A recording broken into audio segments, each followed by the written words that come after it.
For this particular piece, I'm actually doing a continuation.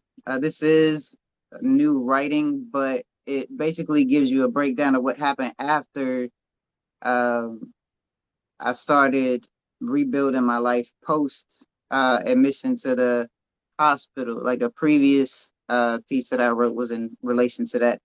And I figured I'd give a bird's eye view into that and what brought me here and into purpose, which is my reset and new beginning. The name of the piece is The Libra Tree.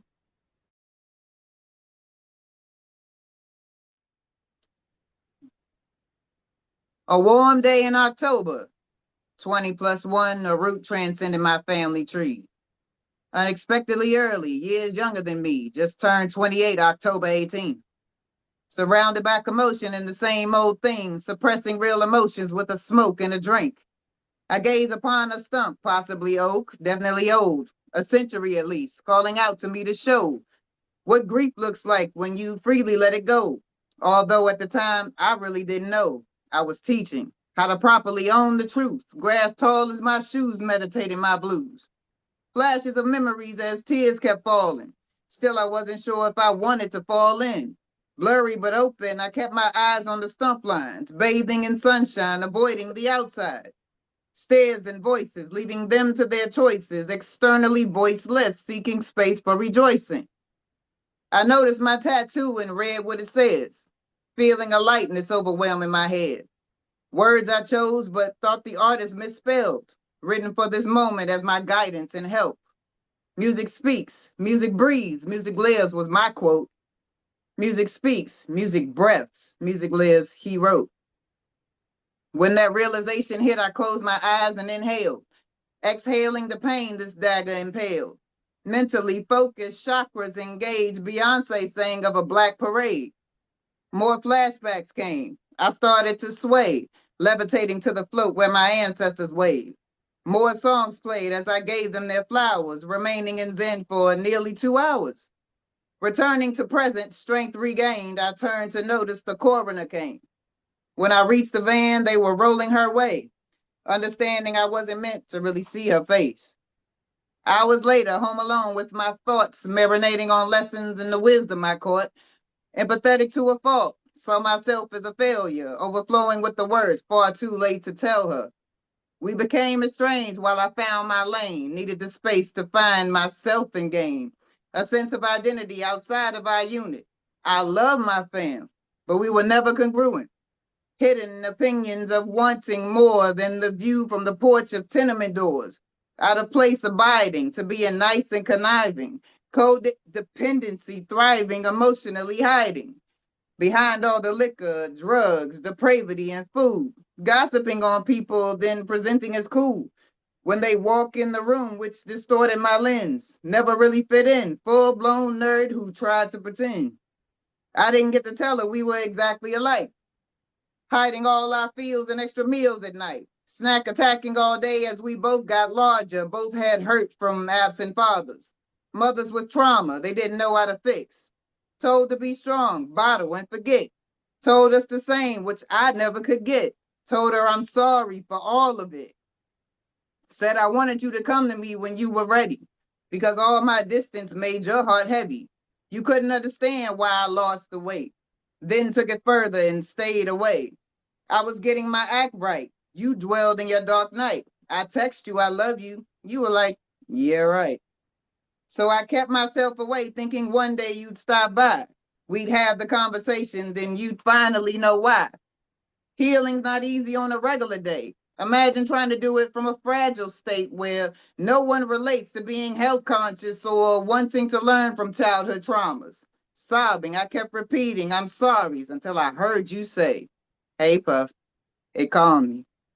Then I heard your mom, who suddenly passed in 2022. She said, I understand you. I forgive you. I'm proud of you for seeing what I couldn't see. You'll always be my fourth child and favorite niece. Those words were what I never thought to know I would need. For words, I thanked her for helping raise me. Then Granny, who passed in 2023, said, I'm proud of you, baby. I let the moment settle in and spiritually take me before I could ask how this could possibly be. I was told to remember and then I would see. It didn't take but a minute for the realization that all three transcended, and I never saw their faces. All their last viewings, I didn't make them. All three of their bodies were cremated. All the women in our bloodline know, hear, or see, metaphysically, except for me. Or so I thought. I was wrong. My traumas were blocking my gifts. Healing those wounds created a shift. My journey thus far led me to this vindication for me and for them. The next day on my porch, still immersed in the mystical, I wondered what happened to take her physical. It seemed nonsensical because she was young, had theories on causes, but no answers would come. I heard her voice again. You gonna write something for me? I told her, yeah, with no clue as to what it would be. Knowing I'm the poet, she asked me to sing. Tell her the truth. Don't hold back a thing. I wrote her a piece she helped me compose with memories and stories that I didn't know. Based on our secret affection for theater, musicals, and plays, she danced, we sang. Our weird was the same, living outside of boxes. No one else related or truthfully got it. I completed the task with singing included, along with a message of healing through music. High School Musical, Doodles Bop. The end of our saga, or so I thought. I'd usually read at a loved one's service, but thoughts of speaking instead deterred it. Instead, I recorded and put the piece out, confusing her siblings and casting doubt. Cousin, are you sure you don't want to read? I confirmed I was sure. I was called to speak. I told, I was told while admitted to Psych 5 East, a motivational speaker is what I should be. At the time, the idea didn't make much sense. Poetry has always been my vocal lens until I saw the need to reach out to my people, embrace them with love so they see that we're equals.